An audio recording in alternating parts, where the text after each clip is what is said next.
নমস্কার বন্ধুরা, প্রগতি স্কিল একাডেমির এই কমপ্লিট ট্যালি প্রাইম ফুল কোর্সে তোমাদের স্বাগত জানাই। আমরা এই ভিডিও সিরিজে বেসিক থেকে অ্যাডভান্স কোর্সটিকে পুরো সম্পূর্ণভাবে শিখব।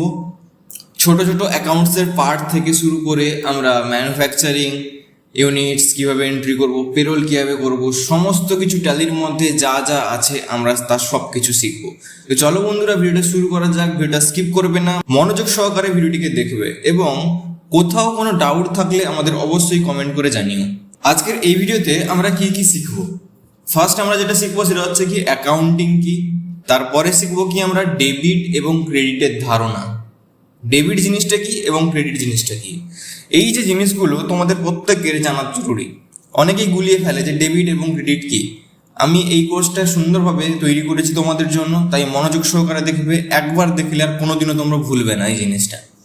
3 নম্বর হচ্ছে কি অ্যাকাউন্টিং এর 3টা গোল্ডেন রুলস।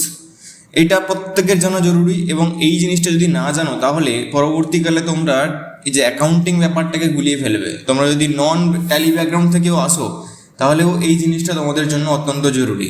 এরপরে আসছে কি উদাহরণ সহ প্রতিটা রুলের বিস্তারিত আলোচনা। যে 3টা গোল্ডেন রুল থাকবে তাদের প্রত্যেকটা বিস্তারিত আলোচনা করা হবে। এবার যদি আমরা জানতে চাই যে অ্যাকাউন্টিং জিনিসটা কি, এটা হচ্ছে যদি আমরা সহজ ভাষায় বলি, এটা হচ্ছে ব্যবসার হিসাব রাখার পদ্ধতি। এটা হচ্ছে কি আমাদের অ্যাকাউন্টিং। কিন্তু এটাকে যদি সংজ্ঞা হিসেবে দেখি আমরা, অ্যাকাউন্টিং হলো আর্থিক লেনদেন শনাক্ত করা, রেকর্ড করা এবং তার ফলাফল প্রস্তুত করার একটা প্রক্রিয়া, যেখানে আমাদের সবকিছু কমপ্লিটলি চলে আসছে। তো আমরা অ্যাকাউন্টিং জিনিসটা কি জানলাম। এরপরে যেটা গুরুত্বপূর্ণ জিনিস, যার জন্য তোমাদেরকে বলেছিলাম এই জিনিসটা তোমরা যদি মনোযোগ সহকারে না দেখো তাহলে কিন্তু পরবর্তীকালে তোমাদের খুব অসুবিধা হবে। এই যে ডেবিট এবং ক্রেডিট এই ধারণা, ডেবিট আর ক্রেডিট এই দুটো কি? এই দুটো হচ্ছে একটি মুদ্রার দুই পিঠ। একটা যদি কয়েন নাও, আমাদের এক পাশে কি থাকে, হেড টেল এরকম কিছু একটা ব্যাপার থাকে একটা কয়েনে। তো সেরকম একটা ব্যাপার যে একটা কয়েন একটা পিঠ না হলে আর একটা পিঠ চলবে না। 3টা গোল্ডেন রুলস অ্যাকাউন্টিং এর।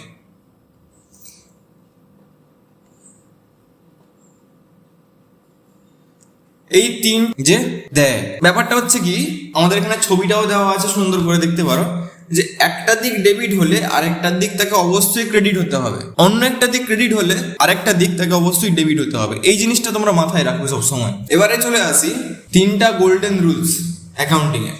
এই 3টি নিয়মই ঠিক করে দেয় ডেবিট কে হবে আর ক্রেডিট কে হবে। আমরা যখন ডেবিট ক্রেডিট বুঝছিলাম তখন একটা জিনিস সবসময় মনে রাখবে, যেখান থেকে কোনো অর্থ বেরোচ্ছে, যেখান থেকে কোনো অ্যামাউন্ট বেরোচ্ছে বা কোনো জিনিস বেরোচ্ছে সেটা হচ্ছে কি ক্রেডিট, আর যার কাছে পৌঁছাচ্ছে সেটা হচ্ছে কি ডেবিট।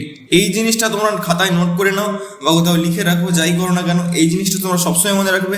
যেখান থেকে কোনো কিছু বেরোচ্ছে সেটা হচ্ছে কি ক্রেডিট, যেখানে পৌঁছাচ্ছে সেটা হচ্ছে কি ডেবিট। প্রথমে চলে আসছে কি পার্সোনাল অ্যাকাউন্ট।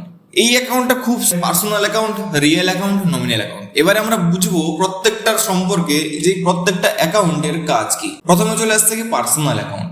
এই অ্যাকাউন্টটা খুব সহজ, ব্যক্তি বা প্রতিষ্ঠানের ক্ষেত্রে বোঝায়। যে কোনো ব্যক্তির একটা ফাইন্যান্সিয়াল অ্যাকাউন্ট হচ্ছে কি পার্সোনাল অ্যাকাউন্ট, বা কোনো প্রতিষ্ঠানের একটা ফাইন্যান্সিয়াল অ্যাকাউন্ট হচ্ছে কি পার্সোনাল অ্যাকাউন্ট। যেরকম যদি আমরা ব্যক্তি হিসাবে ধরি, যেরকম রাম, রহিম, সুমিত, এরা কি একজন পার্সন, তো এদের যে অ্যাকাউন্টটা হবে এটা কি হবে পার্সোনাল অ্যাকাউন্ট। প্রতিষ্ঠানের ক্ষেত্রে যদি আমরা ধরি, যে কোনো অর্গানাইজেশন হতে পারে, যেরকম global traders, SBI bank, Reliance limited, Adani limited, তো এগুলো সব কি এক একটা কি প্রতিষ্ঠান বা অর্গানাইজেশন, বা যে কোনো স্কুল ধরে নাও, এগুলো কি প্রত্যেকটা প্রতিষ্ঠান। তো এদের ক্ষেত্রেও কি এটাও কি পার্সোনাল অ্যাকাউন্ট। তো এই যে যত ব্যক্তি বা প্রতিষ্ঠান ক্ষেত্রে হবে সেগুলো হবে কি পার্সোনাল অ্যাকাউন্ট। এদের রুলসটা কি, ডেবিট হচ্ছে কি যিনি পান, আমি আগেও বলেছিলাম যে যার কাছ থেকে বেরোবে সে হবে ক্রেডিট। এখানে দেখো ক্রেডিট দ্য গিভার, যিনি দেন তিনি হচ্ছে ক্রেডিট। ডেবিট দ্য রিসিভার, যিনি পাচ্ছেন তিনি কি ডেবিট। একটা উদাহরণ যদি আমরা ধরি যে রামকে 5,000 টাকা দেওয়া হলো, তো রামকে 5,000 টাকা দেওয়া হচ্ছে, এবারে যে টাকা দিচ্ছে সে কি হবে, সে হবে কে ক্রেডিট। রিসিভারকে টাকা পাচ্ছে কে রাম, গিভারকে বিজনেস কি তাকে টাকা দিচ্ছে, ক্যাশে হোক বা ব্যাংকে হোক। এর ফলে রেজাল্টটা কি আসছে, আমরা অ্যাকাউন্টিং এর ভাষায় এটাকে কিভাবে দেখবো, Ram's account will be debit. Ram's account কি হবে, রামের অ্যাকাউন্ট কি হবে ডেবিট হবে। তো ডেবিট কি রিসিভার, ডেবিট সবসময় নেবে, ক্রেডিট কি সবসময় দেবে। এই জিনিসটা তোমরা একদম ভুলবে না। সবসময় মনে রাখবে। এরপরে চলে আসি আমরা রিয়েল অ্যাকাউন্ট। পার্সোনাল অ্যাকাউন্টের থেকে রিয়েল অ্যাকাউন্ট পার্থক্যটা কি? রিয়েল অ্যাকাউন্ট হচ্ছে ব্যবসার সমস্ত অ্যাসেট যা দেখা ও ছোঁয়া যায়, সেগুলো হচ্ছে কি রিয়েল অ্যাকাউন্ট।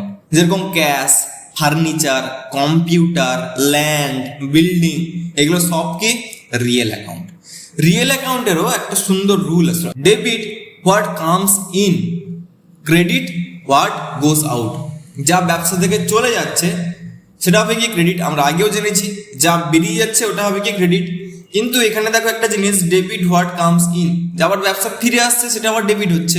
অর্থাৎ এখানে কি হলো জিনিসটা, আমরা কোনো কিছু একটা জিনিস কিনলাম, কোনো অ্যাসেট কিনলাম, মানে ধরো ফার্নিচারটা কিনলাম আমরা, তো ফার্নিচারটা কি হলো, আমরা টাকা দিলাম, তো কোনো একজন ব্যক্তি তো টাকাটা নিল, কিন্তু সেই আমাদেরকে আবার টাকাটা ফিরিয়ে দিল এক ভাষায়, কিসের বদলে? ফার্নিচারের বদলে। ফার্নিচার রূপে আমাদেরকে সেটা ফিরিয়ে দিল। অর্থাৎ কি আমাদের অ্যাকাউন্টে এটা থেকে যাচ্ছে, যে টাকাটা বেরোলো আমাদের কাছ থেকে ক্রেডিট হয়ে, কিন্তু আমাদের কাছে ডেবিট হয়ে সেই জিনিসটা ফিরে এলো ব্যবসাতে। আশা করি এটা বোঝা গেছে। যদি না বুঝতে পারো তাহলে অবশ্যই তোমরা কমেন্ট করো, চ্যানেলটাকে সাবস্ক্রাইব করো, লাইক করো। চলো পরবর্তী জিনিসটা আমরা দেখে নিই। রিয়েল অ্যাকাউন্টের এক্সাম্পল, একটা ব্যবসা 20,000 টাকার একটা কম্পিউটার কিনলো, 20,000 টাকা দিয়ে একটা কম্পিউটার কিনলো। ট্রানজাকশন অ্যানালাইসিস কি হবে, আমাদের কাছে আসছেটা কি ব্যবসাতে? কম্পিউটার আসছে, তাহলে কম্পিউটার হবেটা কি ডেবিট হবে। হোয়াট গোজ আউট, ক্যাশ বেরিয়ে যাচ্ছে। এবার যেহেতু টাকা দিয়ে কিনেছি তো সেক্ষেত্রে কি হবে, ক্যাশটা কি হবে ক্রেডিট হবে। এখানে রেজাল্টটা হচ্ছে কম্পিউটার অ্যাকাউন্ট হবে কি আমাদের ডেবিট। কেন? Debit what comes in, debit মানে কি যেটা আমাদের কাছে আসছে, ক্রেডিট মানে কি যেটা বেরিয়ে যাচ্ছে।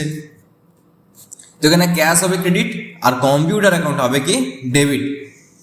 এরপরে আসো নমিনাল অ্যাকাউন্টে। প্রত্যেকটা অ্যাকাউন্টের আলাদা আলাদা ভাগ রয়েছে। যেরকম পার্সোনাল অ্যাকাউন্ট প্রতিষ্ঠান এবং ব্যক্তিকে বোঝায়, রিয়েল অ্যাকাউন্ট যেরকম কোম্পানির অ্যাসেটসকে বোঝায়, নমিনাল অ্যাকাউন্ট সেরকম আমাদের আয় ব্যয় লাভ ক্ষতি এই সমস্ত কিছুকে বোঝায়। এর মধ্যে কি কি রয়েছে, যেরকম এক্সপেন্স আর লস যদি আমরা ধরি, এক্সপেন্স কি কি হতে পারে? স্যালারি, রেন্ট, পারচেস, লস, কোনো কিছু নষ্ট হয়ে যাওয়া, তো এইগুলো সমস্ত কিছু হচ্ছে কি আমাদের এক্সপেন্সেসের আন্ডারে আসছে। ইনকাম কি, যেরকম সেলস, কোনো কিছু বিক্রি করলাম সেখান থেকে ইনকাম এলো, কমিশন এলো, কোনো ব্যাংকে টাকা রাখা আছে সেখান থেকে ইন্টারেস্ট এলো, তো এইসব সমস্ত কিছু কি আমাদের নমিনাল অ্যাকাউন্টের আন্ডারে পড়ছে। এই সমস্ত কিছুকে ব্যবহারের রুলস কি রয়েছে যদি আমরা সেই জিনিসটাকে লক্ষ্য করি, ডেবিট কি হবে all expense and losses, credit কি হবে অল ইনকামস অ্যান্ড গেইনস, সমস্ত আয় ও লাভ হচ্ছে এখানে ক্রেডিট। ডেবিট কি সমস্ত খরচ ও ক্ষতি হচ্ছে কি আমাদের ডেবিট। এই জিনিসটা আমরা একটা উদাহরণ হিসেবে দেখে নিই। কর্মচারীকে 10,000 টাকা স্যালারি দেওয়া হলো, তো এখানে একটা খরচ হলো কি নেচার অফ ট্রানজাকশন কি স্যালারি হলো কি ব্যবসার জন্য একটা খরচ, তো স্যালারি অ্যাকাউন্ট কি হবে ডেবিট হলো। তো এখানে আমাদের কোম্পানি থেকে তো টাকাটা বেরোচ্ছে, তো যেখান থেকে বেরোচ্ছে সেটা হবে কি ক্রেডিট, কিন্তু যেখানে পৌঁছাচ্ছে যে স্যালারিটা অ্যাকাউন্টে পৌঁছাচ্ছে সেটা হবে কি আমাদের, এটা হবে কি ডেবিট। 3টা গোল্ডেন রুলস আছে, আমরা একটা টেবিলের মধ্যে সমস্ত কিছু বুঝে নেব। এখানে বলছে অ্যাকাউন্ট টাইপ ডেবিট এক সাইডে আছে, আমাদের ক্রেডিট আরেকটা সাইডে আছে। পার্সোনাল অ্যাকাউন্টের ক্ষেত্রে কি হবে debit the receiver, credit the giver. Real অ্যাকাউন্টের ক্ষেত্রে কি হবে debit what comes in, debit কি হবে যেটা আমাদের কাছে আসছে, ক্রেডিট কি হবে যেটা আমাদের কাছ থেকে বেরিয়ে যাচ্ছে। নমিনাল অ্যাকাউন্টে কি হবে যত সমস্ত খরচপাতি আছে সমস্ত কি হবে ডেবিট, ক্রেডিট কি হবে যত ইনকামস রয়েছে বা গেইনস রয়েছে সেগুলো হবে কি সমস্ত আমার ক্রেডিট। ঠিক আছে, বোঝা গেছে। এরপরে চলো আমাদের নেক্সট পার্টে। এই ভিডিওটা এইটুকু পর্যন্ত। আমরা পরবর্তী ধাপে শিখবো কি কোম্পানি কিভাবে তৈরি করব, কিভাবে অল্টার করব, কিভাবে ডিলিট করব। এই জিনিসটা আমরা পরবর্তী ভিডিওতে শিখবো।